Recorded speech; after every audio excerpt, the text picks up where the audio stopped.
One day, my daughter came home, stood in the doorway with her little backpack still on, and asked me, "Mommy, why does my skin color make people think we're bad people?"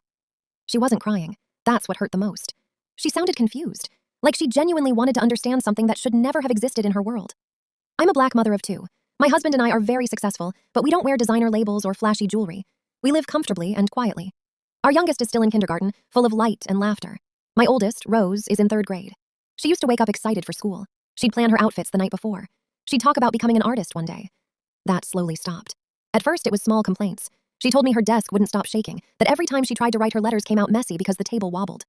I told her I'd mention it. Then she said her desk was dirty, with gum stuck underneath and scratches all over it. When I went to meet her teacher, I saw it immediately. All the black children were seated in the back of the classroom. Their desks were older, uneven, carved into. The children in the front had clean, sturdy desks.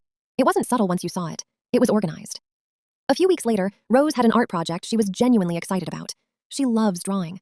She came home quieter than usual that day. When I looked in her backpack, I saw crumpled paper and dull pencils with a sticker that said, "Used." She told me every other child got brand new supplies.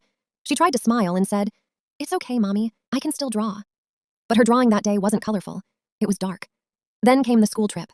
Every child got cake and juice, except Rose and the only other black student. When she asked why, an adult told her to be grateful she was even allowed to come. She told me she felt her face get hot and her chest tight, like everyone was looking at her even though no one was saying anything out loud. The bus driver quietly gave her his own slice of cake when they got back. She said that was the only sweet part of her day. Lunch became something she dreaded. Kids would move their trays away from her. Whisper. One boy asked if her skin was dirty. She started eating less, started asking if she could stay home. A black librarian noticed Rose sitting alone one afternoon, barely touching her food, eyes glossy but trying not to cry. She gently invited her into the library and let her eat there in peace.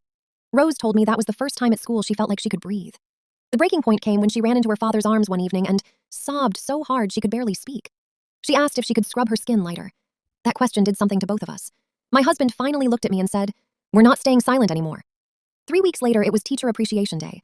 We prepared gifts. The bus driver received an extremely expensive gift. The librarian also received a very expensive gift. And for Rose's teacher, Mrs. Ritchie, we wrapped a box in beautiful golden paper with elegant ribbon and attached a warm thank you card. The cafeteria buzzed as teachers opened their presents. Gasps and whispers spread when the bus driver opened his. Even louder reactions when the librarian saw hers. Mrs. Ritchie looked thrilled holding her golden package, smiling proudly before opening it in front of everyone. Inside was an old stained mug with a peeling label that read, "Everyone has to work with the given things." The room went silent, and for the first time all year, Rose wasn't the one sitting in the back feeling